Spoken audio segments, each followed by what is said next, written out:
Y a-t-il une pénurie de Bitcoin? C'est ce que nous verrons dans cette vidéo. Alors dans cette vidéo, je vais non seulement parler de ça, mais aussi parler en fait de la quantité exacte, précise que vous devez avoir pour devancer 99% de la population. C'est un chiffre extrêmement important, une quantité de Bitcoin extrêmement importante qui va vous permettre en fait d'être beaucoup plus libre financièrement comparé aux autres personnes de la Terre. Mais avant, si vous ne me connaissez pas, je suis ingénieur financier, actuellement consultant dans une multinationale, et sur cette chaîne, je discute du Bitcoin et de liberté financière. Alors à l'heure d'aujourd'hui, nous sommes plus ou moins 8 milliards sur Terre. Nous étions seulement 3 milliards en 1960, ce qui montre en fait une augmentation très importante de la population sur Terre, et on s'attend à ce qu'elle continue à augmenter un peu dans les années à venir, et puis va redescendre, dû en fait à la baisse de la natalité. Mais pourquoi est-ce que c'est important? C'est parce que en fait, le nombre de personnes sur Terre représente la demande pour les actifs que constitue cette Terre. Les actifs peuvent être l'immobilier, les actions par exemple, pour MicroStratégie, les actions pour n'importe quelle entreprise, ou alors les actifs plutôt euh, matériels, c'est-à-dire l'or ou l'argent. Et ce dont on va parler dans cette vidéo, c'est la demande en fait pour l'or digital, pour ce que l'on appelle l'or digital, autrement dit le Bitcoin. Alors à l'heure d'aujourd'hui, nous avons aussi plus ou moins 60 millions de millionnaires sur cette terre, qui en fait doivent se partager cet actif que l'on appelle le Bitcoin, qui est, euh, qui est bien sûr intaxable, transportable, incensurable, tout le monde peut l'acheter dans le monde, contrairement en fait aux monnaies fiat qui doivent demander un intermédiaire pour pouvoir acheter ces monnaies, en l'occurrence les banques centrales européennes ou la Fed aux États-Unis, ou n'importe quel autre type de monnaie fiat, qui en fait subit l'inflation chaque année. Donc c'est pour ça que tous ces millionnaires vont vouloir se départager et avoir une partie de cet actif qui est tout simplement supérieur et bien supérieur par rapport aux autres actifs et surtout aux monnaies fiat qui perdent de sa valeur chaque année. Et donc en fait, si on fait un petit calcul très simple, on partage les 21 millions de bitcoins par les 8 milliards de personnes, ça donne un chiffre, ça donne 262 500 satoshi par personne. Ça représente quoi ce chiffre en fait? En bitcoin en fait, c'est 0,0026 bitcoin, mais il est plus simple de parler en satoshi euh, pour en fait être plus précis et pour mettre les choses un peu plus en perspective. Donc, ici, en fait, à l'heure d'aujourd'hui, on part du postulat que les 60 millionnaires se départagent les 21 millions de bitcoins à eux seuls. Donc, c'est-à-dire qu'on va complètement oublier tous les autres acteurs économiques, toutes les autres demandes, c'est-à-dire MicroStratégie. Ça, on va partir du postulat que MicroStratégie n'investit zéro et détient zéro bitcoin. Que aucun pays, par exemple la Chine, les États-Unis, ne détiennent aucun bitcoin et que toutes les autres personnes dans le monde, autres que ces 60 millions de millionnaires, ont zéro. Il faut tout simplement avoir 262 000 Satoshi pour un montant de 263 euros à l'heure d'aujourd'hui. Ce qui est tellement trivial à l'heure d'aujourd'hui, en sachant que chaque année, si vous avez par exemple un patrimoine de 10 000 euros, vous perdez plus ou moins 5 à 10%, donc entre 500 et 1000 euros chaque année. Donc c'est moins que ce que vous perdez en inflation chaque année. Donc si vous investissez ces 263, vous devancez, d'une certaine manière, plus de 99% de la population. Donc, pour bien comprendre, un bitcoin, c'est 100 millions de satoshi. 100 millions de satoshi. Et 0,1 bitcoin, c'est 10 millions de satoshi. À l'heure d'aujourd'hui, euh, si vous voulez vraiment devancer une grande partie des gens, il faut absolument que vous ayez 0,1 bitcoin.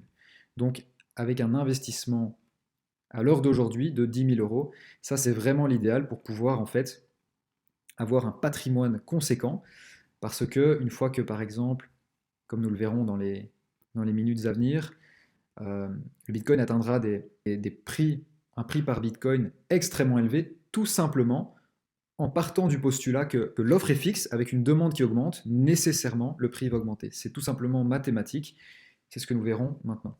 Mais avant, prenons un exemple. Imaginons que vous soyez un employé lambda qui gagne plus ou moins 2000 euros par mois. Vous avez plus ou moins 1000 euros de charge et vous voulez garder quelques centaines d'euros, partir en vacances et partir au restaurant. Il vous reste plus ou moins 500 euros d'épargne à la fin du mois. Si à l'heure d'aujourd'hui vous investissez ces 500 euros, en sachant que le prix du Bitcoin nécessairement augmentera avec le nombre de demandes qui augmente, parce que on sait qu'à l'heure d'aujourd'hui, il y a une infime partie de la population qui connaît cet actif. Donc une fois qu'ils le connaîtront et qu'ils verront que cet actif est supérieur, ils voudront nécessairement en acheter et vendre leurs actifs qui en fait sont taxables, sont non transportables, par exemple comme l'immobilier, l'or, qui, qui est très avantageux parce que vous ne pouvez pas passer la douane, par exemple, avec plus de 1 kg d'or, je dirais, ou même une once d'or, vous ne pouvez même pas passer la douane, vous allez avoir des soucis. Donc à l'heure d'aujourd'hui, si vous arrivez à épargner 500 euros, donc vous travaillez durement pour gagner ces 500 euros, vous recevez 500 000 Satoshi, 0,005 Bitcoin. Demain, par exemple, imaginons que le BTC va à 200 000 euros, ce qui est très probable selon moi dans ce bull run, dans ce cycle. Donc d'ici quelques mois, je dirais. Ça peut aller très rapidement hein, avec la FOMO, la Fear of Missing Out générale, globale, après l'adoption en fait, de certains pays.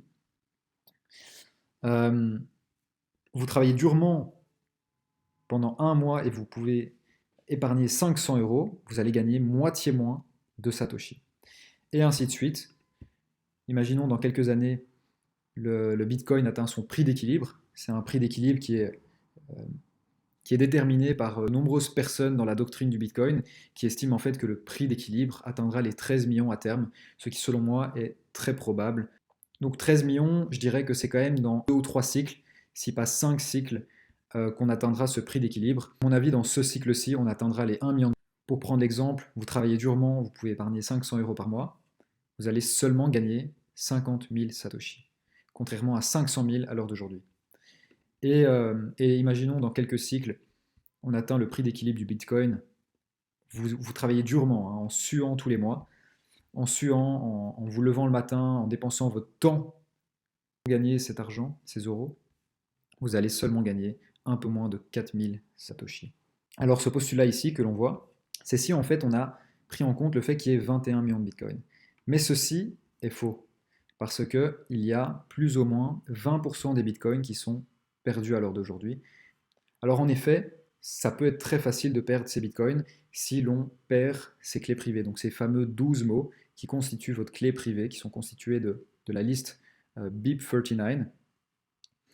Et donc en fait, on sait qu'il y a plus ou moins 20% des bitcoins qui sont perdus, et il y en a d'autres qui sont déjà détenus par des baleines à l'heure d'aujourd'hui.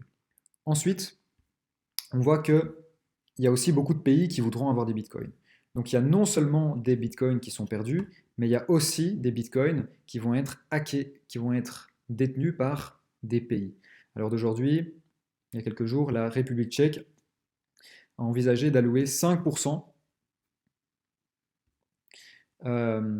des 146 milliards de réserves dans le bitcoin.